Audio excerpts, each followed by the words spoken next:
Ceritanya dulu begini, tahun 96, setiap jam 2 waktu itu belum ada HP, telepon pasti bunyi. Nah ini pasti Gus Dur. Oh. Langsung Gus Dur marah-marah.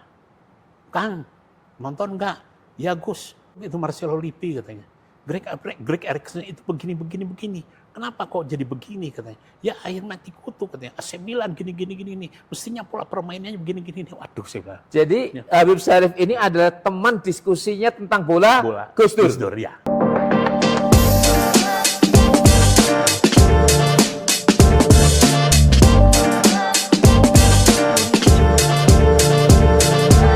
Assalamualaikum warahmatullahi wabarakatuh. Sahabat PKB TV, jumpa lagi dengan saya Cak Rohim dalam Parley Show.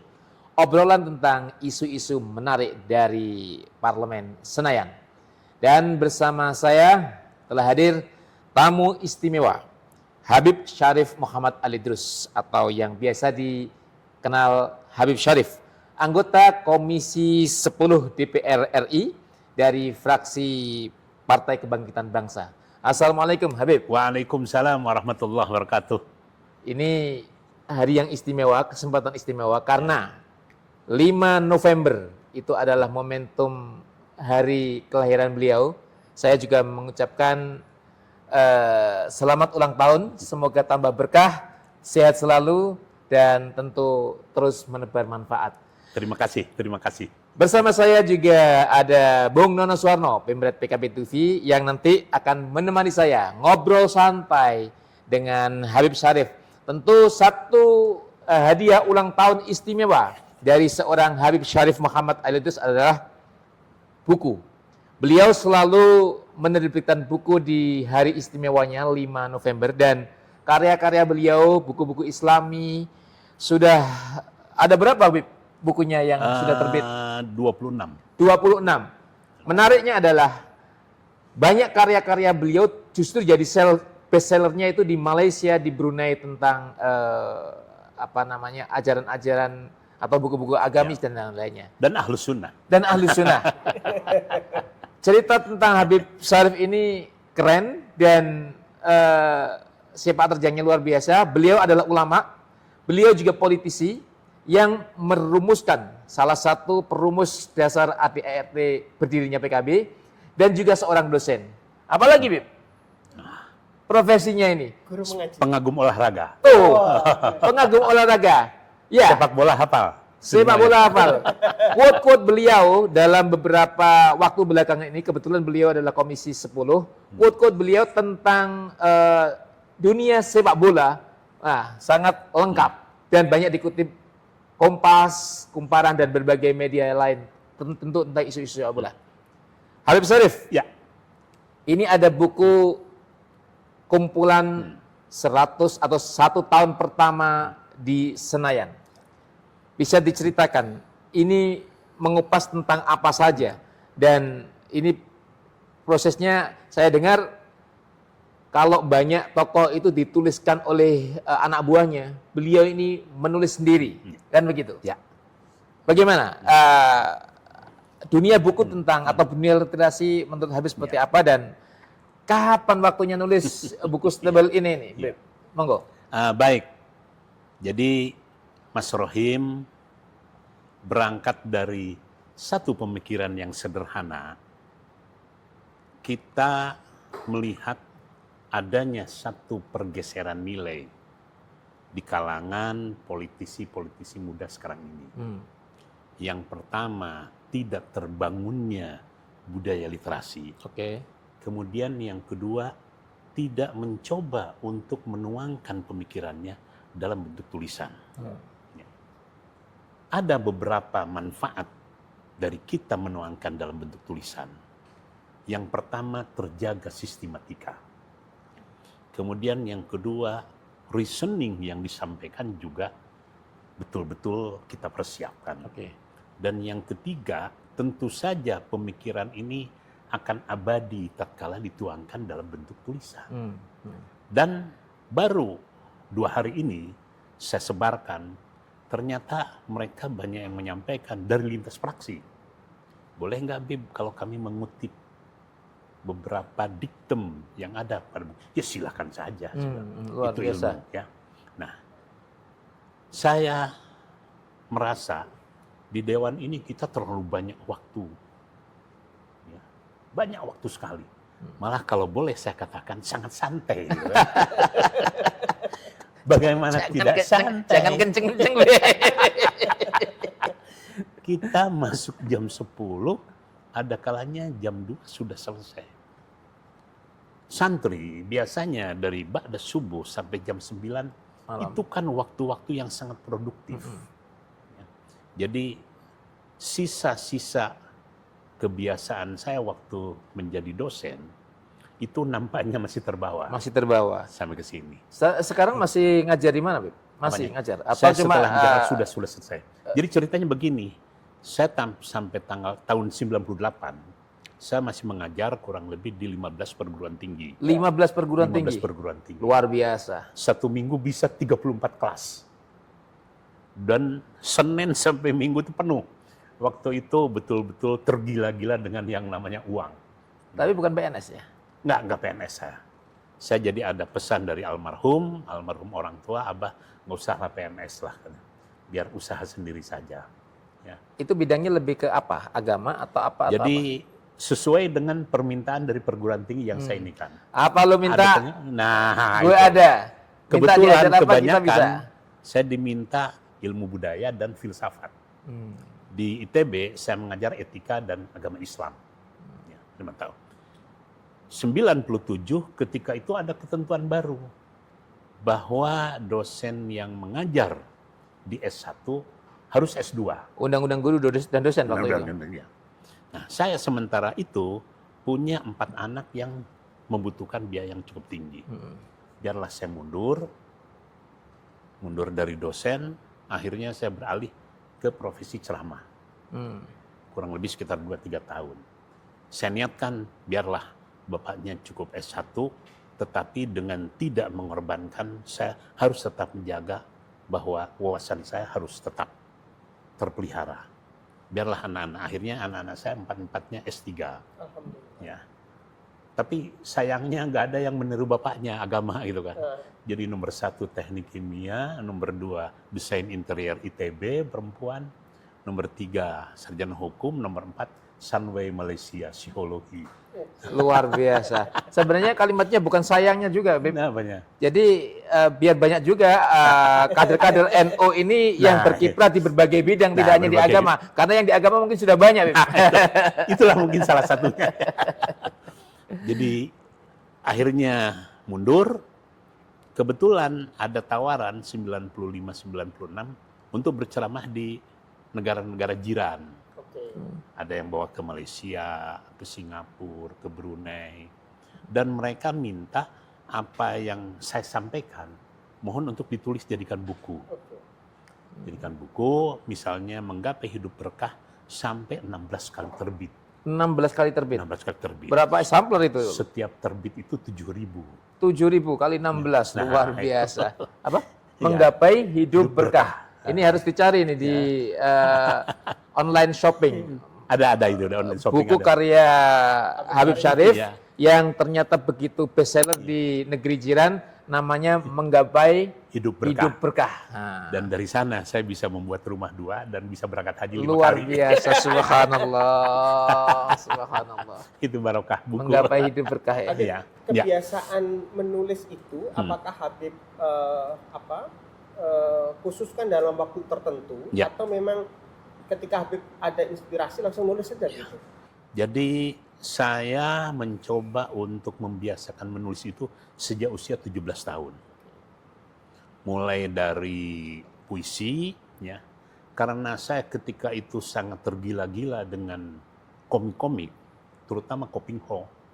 Banyak sekali kata-kata yang menurut saya itu sangat dalam maknanya. Misalnya, contoh kepemimpinan di buku Koping Ho itu dengan satu kata yang sangat puitis, semakin tinggi pohon berdiri, semakin kerap mata menatap, semakin deras angin menghempas. Semakin rendah pohon rebah, semakin sedikit mata menguntit, semakin jarang angin menerjang. Kan? Luar Nah, itu. biasa. Nah, Puitis ya Beb ya. sangat puitis. Dalam. Dan itu tentang pemimpin. Jadi pemimpin itu semakin tinggi, semakin banyak orang yang melihat, semakin banyak orang yang membicarakan. Iya. Tapi semakin rendah, kita harus siap diinjak-injak yang namanya rumput gitu kan. Nah, itu. Jadi, itu saya angkat misalnya dari film. Saya misalnya ada Pacific Inferno mengatakan pada hakikatnya nilai kepemimpinan seseorang bukan ditentukan oleh jabatannya, tetapi ditentukan oleh tanggapan bawahannya. Nah, misalnya itu. Ya. Jadi, itu saya kumpulkan. Betul, apa tulisan-tulisan atau kutipan-kutipan yang indah Kutipan-kutipan yang dari indah film itu? dari buku, dari koran. Saya sampai sekarang, maaf mungkin sangat kuno, masih mengclipping beberapa artikel-artikel yang ada di Kompas. Oke. Sampai sekarang. Padahal itu kan sudah sangat kuno ya. Ya, ya. Nah, tapi dengan clipping itu, saya bisa menggarisbawahi apa nilai yang terdapat dalam tulisan itu. Sehingga maaf, saya mungkin dari sisi informasi unlimited. Karena selain saya menjelajah surfing, juga sudah tersimpan Oke. dengan sampai ke bahasa-bahasa. Mungkin nanti kalau kawan-kawan mencoba ini, bahasa saya mungkin akan sangat kental dengan, walaupun tidak efisien, Ya. beda dengan bahasa Gunawan Muhammad lah ya, tempo. Karena saya pengagum sastra dari dulu. Oke. Albert Camus dan sebagainya, ya, Teguh Karya dan sebagainya. Nah, sehingga tercermin di tulisan ini gitu, dan beberapa buku-buku yang lainnya. Jadi ini apa bukunya tidak akademik ya Beb? Tidak akademik, sangat tidak akademik. Sangat tidak akademik, tetapi saya mencoba untuk memasukkan beberapa unsur-unsur pencerahan. Oke. Ada beberapa adagium, ada beberapa paradigma, ada beberapa aksioma. Ya. Saya angkat dan saya sekaligus berikan ilustrasi, dan saya sebagai seorang muslim tentu saja saya harus mengawali dengan ayat Quran atau hadis. Betul. Kalau kita lihat di ini sahabat-sahabat, ini judulnya Senayan dan Jelajah Pemikirannya Wakil Rakyat dari Bumi Parahyangan. Nah, Habib Syarif ini anggota DPR RI dari Dapil Kota Bandung Cimahi. dan Kota Cimahi, Cimahi. atau Jawa Barat 1 ya. Ya. Ya, kalau kita lihat di setiap bab pasti diawali atau ada kutipan Al-Quran Al-Quran atau hadis. Misalnya ketika beliau menulis tentang melindungi garda terdepan negara, perlindungan terhadap pekerja migran. Beliau juga mengutip surat Ali Imran yang menyebutkan, dan hendaklah ada di antara kamu segolongan umat yang menyuruh kepada kebajikan, menyuruh kepada yang ma'ruf dan mencegah dari yang mungkar. Termasuk di closingnya Ya. mengutip Hannah Arendt. Hannah Arendt. The Betul. dignity of the individual is the beginning of all political culture. Ya. Ini ya yang membedakan mungkin dengan banyak buku-buku. Kadang-kadang buku-buku tokoh itu banyak yang hanya ya Formalitas. kumpulan yang sebenarnya kurang menarik dibaca. Tapi ini saya bisa mengatakan bahwa ini menarik. Jadi ada satu kekhawatiran, ya, kekhawatiran sebagai orang tua, karena sementara ini nampaknya kata-kata bijak itu sudah mulai termarginalkan. Ya. Ya. Jadi orang sudah, terutama generasi Gen Z, sudah mulai membuat kata mutiara tersendiri dan tanpa bobot, tanpa makna. Misalnya, saya sangat terngiang-ngiang tatkala saya punya anak pertama, saya kutip itu kata-kata Jenderal Sudirman. Seorang pahlawan sejati bukanlah yang berani jatuh saja, tetapi yang berani bangun setelah jatuh. Oh, anak-anak itu sudah terbangun jiwa kepahlawanannya sejak kecil. Nah, itu melalui proses perenungan seperti itu saya mencoba mengangkat. Oleh karena itu, saya sisipkan hampir setiap tulisan, saya sisipkan beberapa kata-kata mutiara ini yang mungkin sekarang ini sudah mulai tereliminir dari kehidupan. Sudah sangat pragmatis. Salah satu akibat pragmatisme adalah mulai menggeser apa yang disebut nilai dan norma. Pragmatisme tatkala menyentuh manajemen modern memang mampu membangun efisiensi dan efektivitas. Tetapi begitu pragmatisme mulai bersentuhan dengan nilai-nilai agama, ketika itu mulai kehilangan ruhnya, mulai kehilangan spiritnya. Itu yang menjadi titik tolak saya. Kenapa di setiap buku saya sisipkan yang pertama Al-Quran, jadi pembukaan dan penutupan saya kunci, ya, supaya tidak keluar dari alur yang saya sampaikan dalam tulisan tersebut. Habib punya kebiasaan membaca nggak, Habib? Yang kemudian Ya. itu teratur setiap hari gitu? Saya mulainya 8 jam sehari, kemudian 6 jam. Nah, setelah memasuki usia 60, saya hanya kuat 4 jam. Dan sampai hari ini saya masih membaca 4 jam. Di luar baca majalah dan koran. Ya. Itu majalah dan koran itu wajib ya. Itu bukan dianggap membaca bahkan. Tidak dianggap membaca. Artinya nggak itu. mengisi Iya, otak gitu. Iya, nggak mengisi Yang otak gitu. khusus baca buku Iya. sekarang masih 4 jam. 4 jam. Biasanya 4 jam. pada waktu-waktu kapan, Bib? Apanya? Setiap hari Waktu itu khusus. Iya. jam-jam Saya berapa biasanya misalnya? yang paling cepat masuk itu jam 3 sampai jam 7. Jam 3 pagi. Karena saya terbiasa tahajud, jam 3 itu Masya Allah luar biasa. Jadi kebetulan saya dapat ijazah dari salah seorang kiai, kalau kamu ingin daya tangkap kuat, baca Ya Mubdi'u Ya Khalik. Ya Mubdi'u Ya Ya Mubdi'u mau beli ya kholik. Ya Khalik. Ya Mubdi'u ya kholik. Nah, itu Berapa dan kali itu? akhirnya, gimana? Berapa kali itu dan Ya kapan minimal biasanya? 11 lah. Nah. Oleh karena itu, maaf misalnya, orang-orang kaget, saya kesebelasan Inggris ada 20, setiap kesebelasan punya 23 pemain, punya 20 pelatih, semuanya hafal Sampai sekarang. pemainnya. Sampai Termasuk sekarang. tim pelatih, Chelsea, tim termasuk kepelatihan. pelatih, ya. Pelatihnya atau tim kepelatihannya? Terpelatihnya, pelatihnya dan sistemnya. Contoh misalnya, Chelsea sekarang ini baru ganti pelatih. Enzo Marzetta. Ya. Nah, ya Enzo Marzetta kan. Nah, dia sudah mulai merubah pola. Pola Chelsea lama, baik dari Mourinho ataupun ini, sudah dirubah oleh dia. Dan dia berani mengangkat 8 pemain muda. Perubahannya Neto dan apa, Bib? sebagainya. Gimana? Perubahannya apa? Kalau dulu kan Mourinho itu kan pragmatis. Pragmatis ya. Kalau Enzo ini Dia gabungan dari permainan indah Spanyol. Nah, kemudian bertahannya Grendel Itali Itali. dan rasnya Inggris. Inggris. Wah, Wah. itu dipadukan sehingga Chelsea sekarang tampil. Kenapa? Kemarin, tapi masih kalah, Bib. tapi kemarin juara Eropa. Oh iya, Juara Eropa. Tapi sekarang masih berada di perangkat 11. Sebentar, tim favorit apa? Tim favorit jangan-jangan Apanya? sih ini. Hah, Saya Liverpool. Oh, Sekarang baru berarti tadi kerja. analisisnya objektif tadi.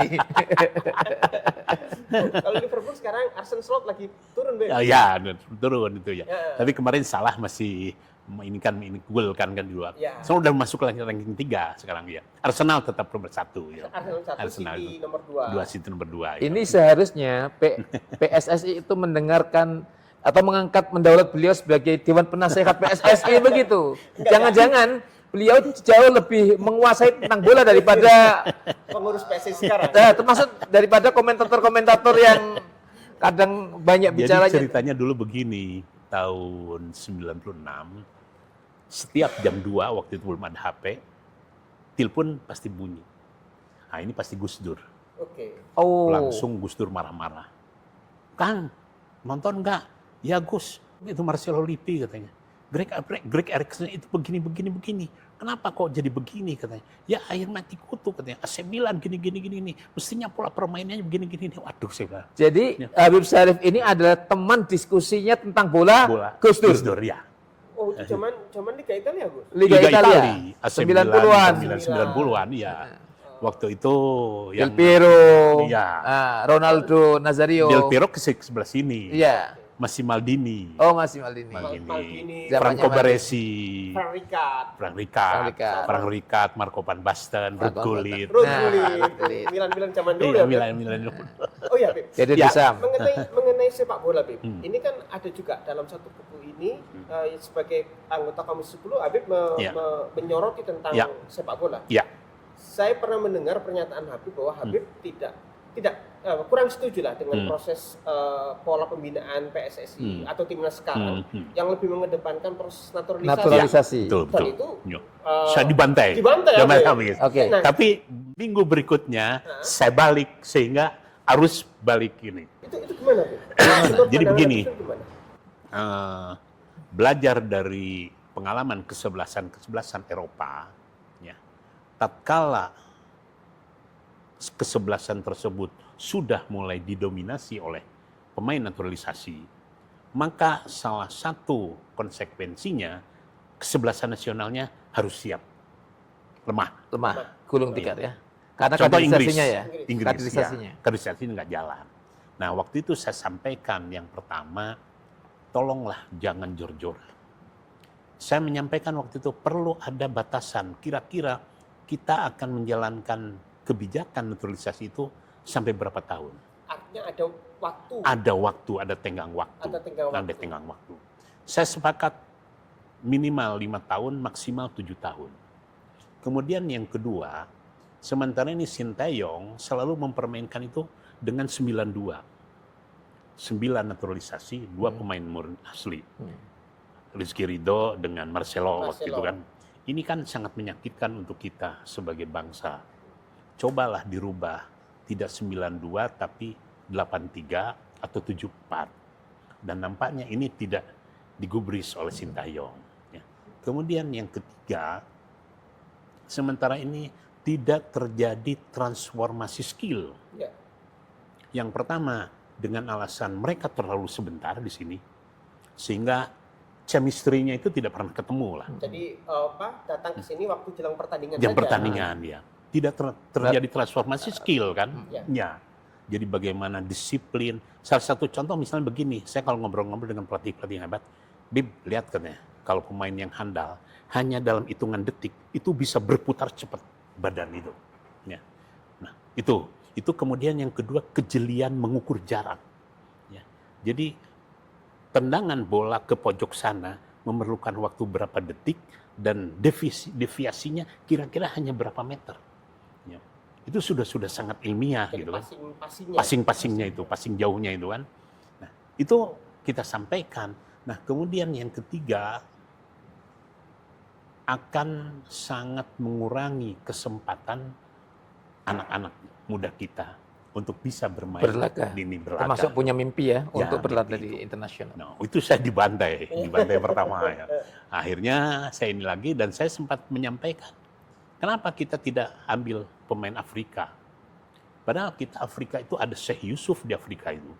Banyak pemain-pemain yang sekarang berumput di Eropa. Itu Afrika dan kalau ditelusuri darahnya darah dari Indonesia. Jadi, yang Muslim. Yang Perancis Perancis dari ya. Afrika ya. Iya. Naturalisasi dari Afrika. Naturalisasi, betul. Atau keturunan dari Afrika. Iya. Kebanyakan Aljazair Maroko kan dia. Ya. Benzema, Zidane. Kalau bicara tentang bola, Ya. di mana Habib ada di Komisi 10 yang menangani olahraga gitu. Ya. Habib masih punya optimisme nggak sih dengan sepak bola kita dan bagaimana mengurai kerutan sepak bola kita atau setidaknya bagaimana kita ini akan punya mimpi bahwa sepak bola kita ini masih punya masa depan. Ya. Jadi kita perlu tetap optimis. Yang pertama, kita punya modal 280 juta. Ini kan modal yang besar. Kemudian yang kedua, kalau kita lihat terjun ke lapangan, misalnya pertandingan antara SD saja, anak-anak kita futsalnya itu tekniknya itu sangat luar biasa. Sangat luar biasa. Kelemahan kita itu tidak bisa menjaga kontinuitas, sustainable. Ya. Saya sampaikan, kenapa 17, 18, 19 bagus, begitu memasuki 22, 23 terjadi penurunan yang sangat drastis. Ya. Nah, ini kan mestinya harus dianalisa. Ya. Apakah karena mereka terlalu cepat tahu uang? Saya mengatakan dengan bahasa yang lugas. Karena mereka sudah merasakan nikmatnya uang dengan gaji yang gede, sementara dari sisi kejiwaan mereka belum siap. Akhirnya mulai menurun. Ya. Kemudian yang kedua, kita itu mestinya olahraga itu harus pure olahraga. Tidak ada intervensi yang namanya politik, yang namanya manajemen dan sebagainya. Apalagi judi ya. Nah, apalagi judi. Nah, itu. Nah, apalagi judi. Saya memperkirakan sepak bola Indonesia masih tidak bisa lepas dari judi. Nah, itu menjadi masalah ya, Pak? Menjadi masalah, betul. Yang menjadi masalah itu. Itu yang ini. Nah, untuk jalan keluarnya. Saya khawatirnya yang di dalamnya itu justru yang pemainnya. Nah, pemainnya ya. Pelakunya.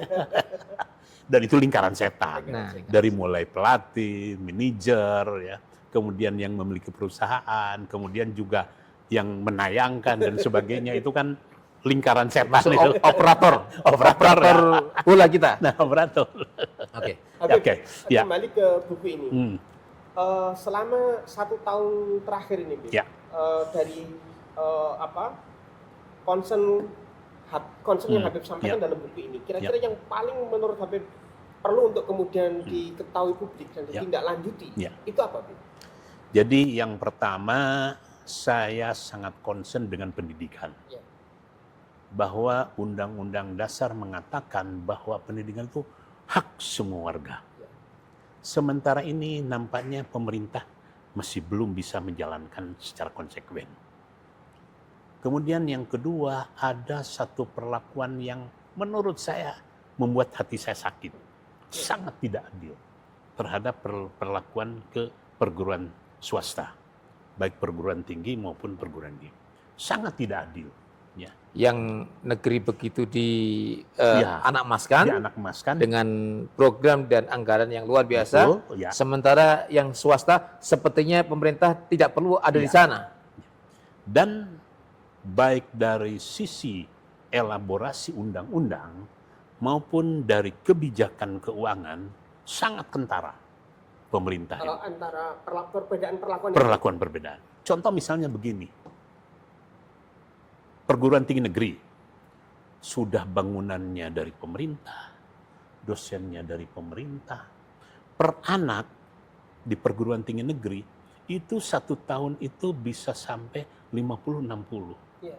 Perguruan tinggi swasta bangun sendiri, dosen juga pas-pasan, mahasiswa juga membayar dengan uang kuliah yang sangat. Apalagi sekarang ada aturan PTBHN di mana perguruan tinggi negeri bisa dalam tanda petik berbisnis sendiri. Berbisnis, betul. Akhirnya ada perguruan tinggi itu yang dalam satu periode rekrutmen mahasiswa itu bisa belasan kali. Betul. Ada judulnya ini. Akhirnya apa? Semua mahasiswa baru tersedot ke sana sekarang Ya. perguruan tinggi swasta.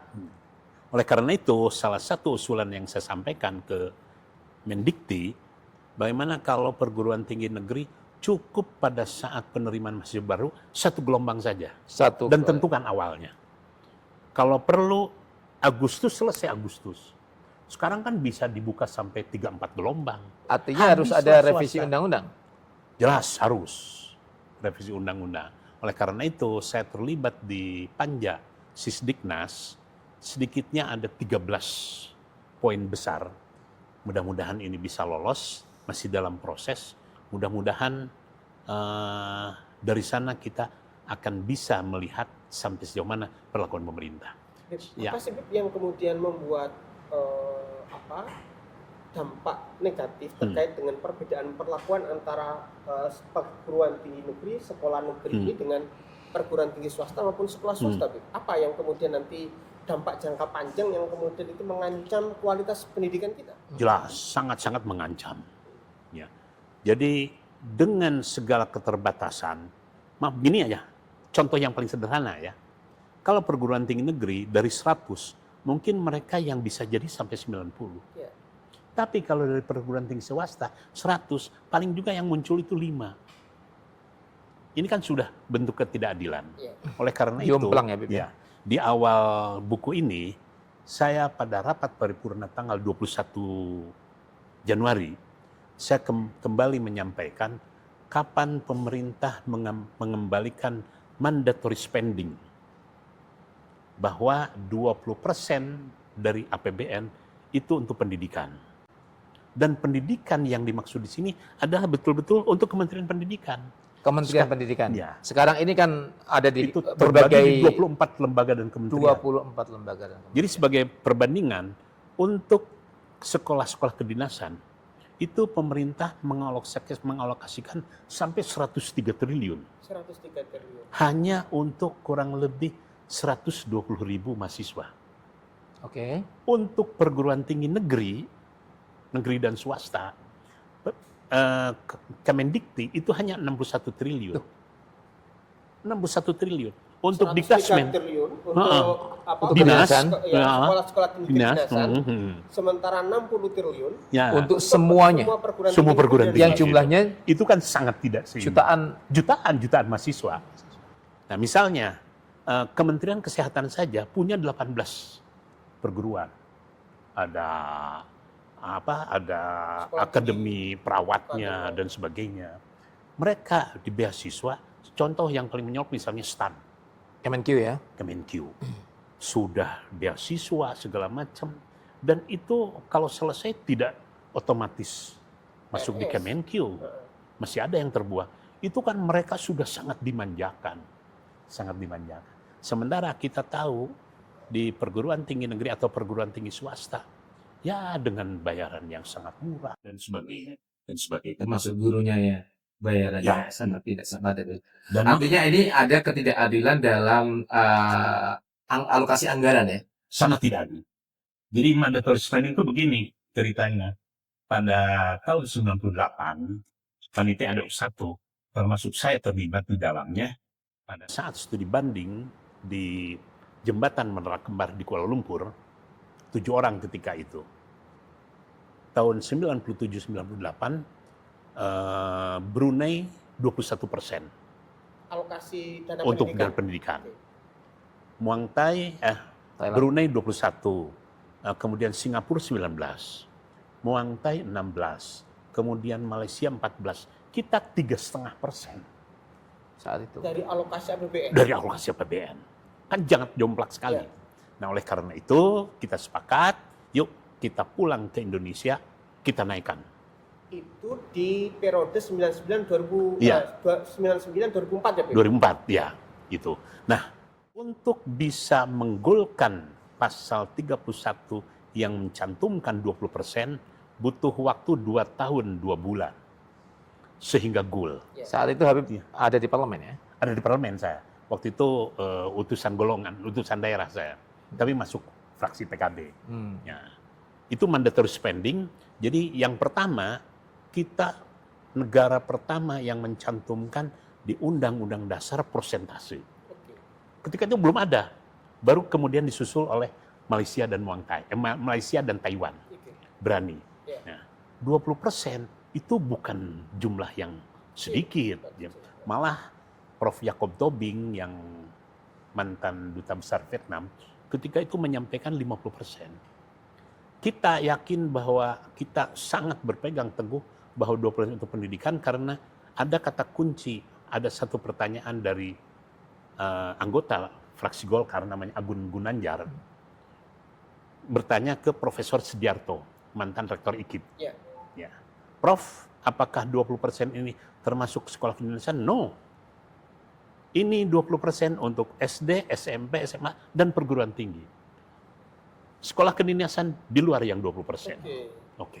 Nah, kalau sekiranya pemerintah konsekuen 20%, saya punya keyakinan mahasiswa-mahasiswa yang kuliah pun itu bisa gratis. Artinya ada perubahan dalam pelaksanaan yang di konstitusi KISLA Ya. bahwa awalnya 20% itu murni untuk yang tadi disebutkan itu. Ya. Dalam perjalanannya ternyata sekolah Nah. kedinasan masuk dalam alokasi Ya, itu betul. sehingga Ya. alokasi anggaran pendidikan ini terpencar ke 24 lembaga. Nah, sedang kita telusuri sejak kapan terjadi penyimpangan dari mandatory spending ini. Kawan-kawan, karena saya sempat terputus tidak di Dewan, kata kawan-kawan mungkin itu kebijakan mulainya pada saat awal Jokowi, Sri Mulyani, sehingga sekolah-sekolah kedinasan mendapat suplai dari 20% itu. Berarti bisa dikatakan, Beb, Ya. dana pendidikan saat ini yang 20% itu belum sepenuhnya untuk fungsi pendidikan. Belum. Dan Dan tidak perlu diingat bahwa 20% itu sekarang itu jumlahnya 751 triliun. 751. 1 triliun. Gede banget, Beb. Gede. 751 tahun. Kalau itu sesuai dengan rencana awal dalam Mandatory penerapan spending, ya. untuk 20% pendidikan, Ya. kita tentu memimpikan pendidikan kita akan jos gitu ya. Ngobrol dengan Habib Syarif ini, beliau ini dikenal di Komisi 10 sebagai kamus berjalan. Jadi kalau ngobrol tentang ide-ide, gagasan, kebangsaan, dan lain-lainnya, nggak akan ada habisnya. Maka, sahabat PKB TV, kalau ingin tahu dalam pemikiran beliau terutama di setahun pertama keberadaan beliau di Senayan, bisa mendapatkan buku ini dan nanti bisa dihubungi langsung ke tim beliau.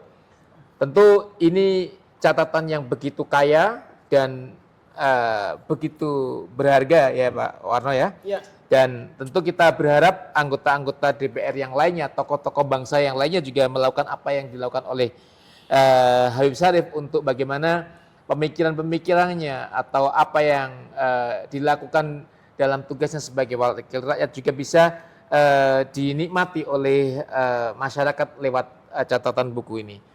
Habib Syarif Muhammad, luar biasa, terima kasih atas waktunya. Ini hanya sisa-sisa pemikiran dari seorang yang sudah tua bangka. Kalau besok adalah tepat ulang tahun beliau ke 71 tahun. 71 tahun yang luar biasa. Barakallah fi umrik. Syukran jazil. Alhamdulillah, matur suwun. Terima kasih telah hadir di studio mini PKB TV dan kita nanti tunggu kesempatan lain dengan tema-tema yang menarik lainnya. Terima kasih dan sampai jumpa. Jangan lupa subscribe channel YouTube PKB TV dan juga di akun TikTok, Instagram, Twitter, dan kita akan ngobrol dengan isu-isu lain dengan narsum-narsum lain. Wassalamualaikum warahmatullahi wabarakatuh. Waalaikumsalam warahmatullahi wabarakatuh. Makasih ya, Bib. Luar biasa. Nggak ada habisnya.